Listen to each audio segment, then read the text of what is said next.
only spent 4 years working on this.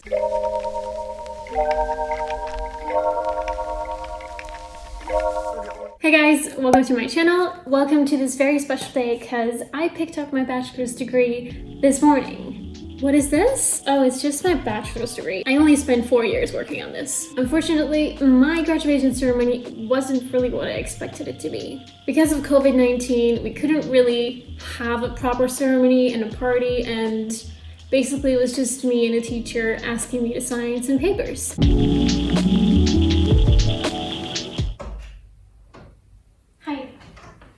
Hi, are you here to pick up your bachelor's degree?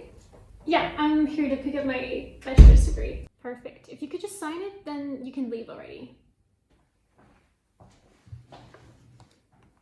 Great.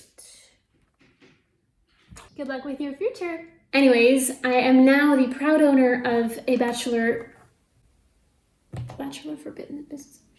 of Business Administration. But what now, you ask? Very good question. It was never really my intention to do a study program that much focused on economics, but I'm actually enjoying it, even though I'm not really good at economics. But like, I'm enjoying the business world of this. And because I'm just 21, I know I look like I'm 16. I hear that a lot. Yeah, I wasn't really feeling ready to commit myself to the full-time work life. So last year's summer, I decided that I should go to Sweden to go for my master's degree. There are amazing universities there. Tuition fee is free for everyone living in the EU, and they just have such a high quality of education. Yeah, Scandinavia is just like awesome, and I want to experience fika every single day and eat cinnamon buns and just stuff myself full. So first I applied to Managing People, Knowledge and Change in Lund University, and I had to do that quite early. I think I had to submit my application in October last year, and then in April I heard that I was put on a waiting list. Like,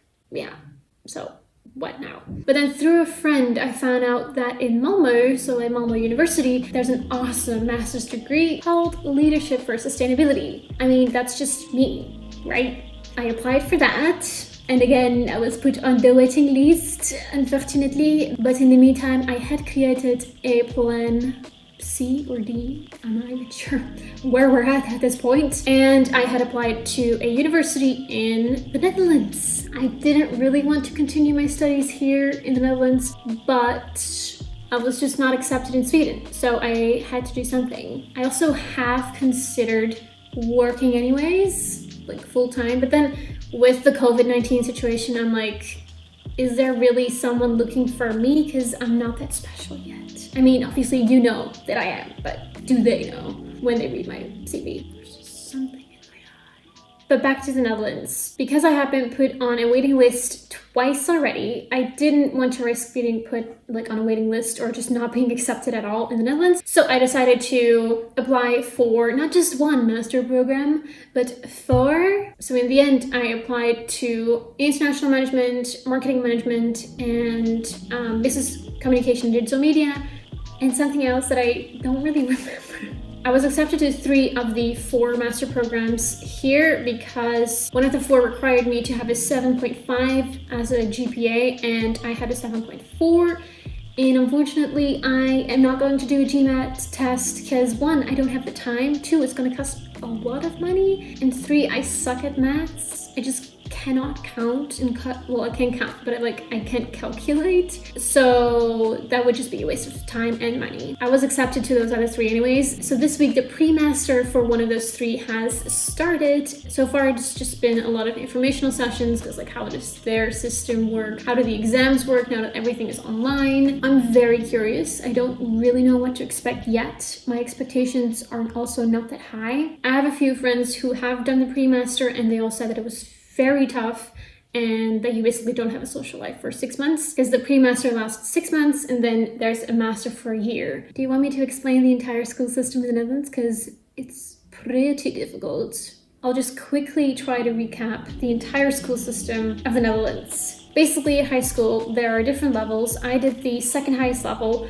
At the second highest level, you can choose 4 different kind of profiles when you're 15, and it ends when you're 17. So like for 3 years, you'll have, no, For 2 years, you're doing that profile. I chose nature and health because I really wanted to work in a laboratory and I'm just fascinated by everything about that. So besides the basic subjects that are here, Netherlands, Dutch, English, and maths. I'm so embarrassed. So besides those 3 basic courses, I chose physics, chemistry, biology, and French, because I love me some languages. When you finalize that, you can't immediately go to university. You have to go to a University of Applied Sciences. So that's what I've just spent 4 years on.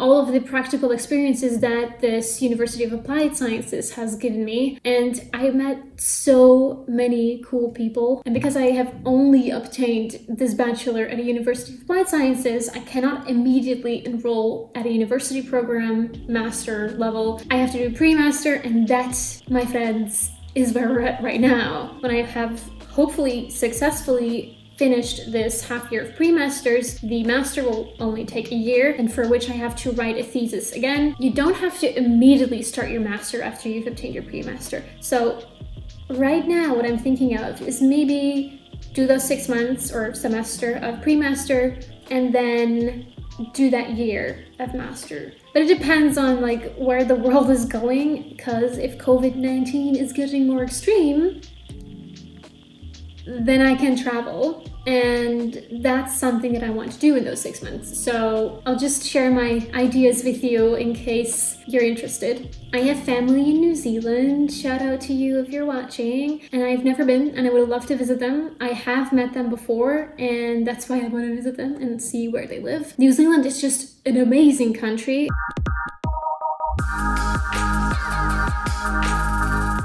I would love to spend some time there, so that is one thing that I would do. Then, in a perfect world where I would still have money left after New Zealand, I think I want to go to everywhere.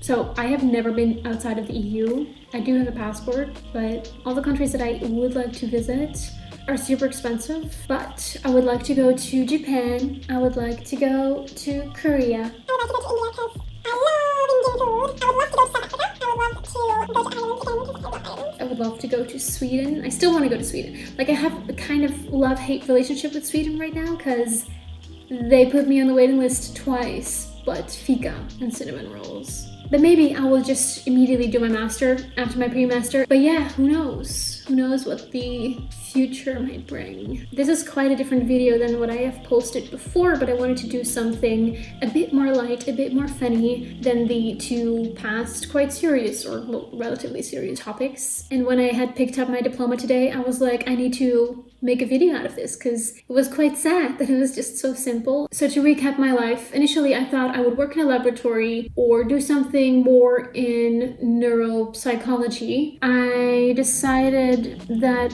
because my love of languages is so big that it would be a waste to not do something with that, because yeah, what can I do with languages in a lab? I mean, work abroad in a lab obviously, but like what else? And then I found the bachelor degree that I have just completed. I'm gonna say that a couple of more times. International Business and Languages, and I thought, well, that's awesome, because then I can do languages and then whatever about the economics part.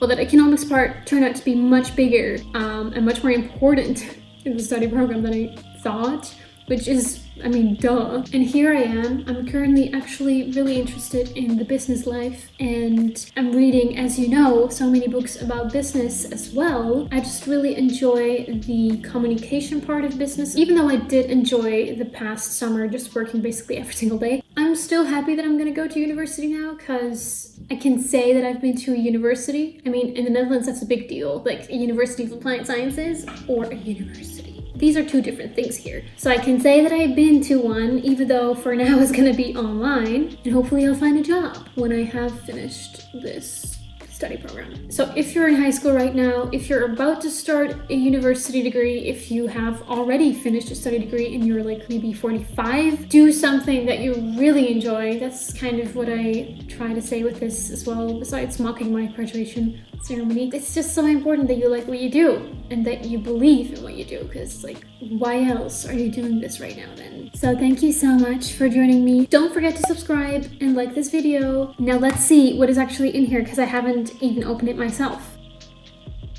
Okay, international business and languages, my name, my grades. Oh. Ooh, I'm really proud of my grades, to be honest. I don't know if this is true because it says that for business economics, I had an 8.6 in total and 9. I'm pretty sure those were my worst subjects ever. Oh, this was just in year 1. Never mind. Thank you for watching this video and don't forget to subscribe to my channel and see you next Wednesday. I'm gonna have lunch now, bye.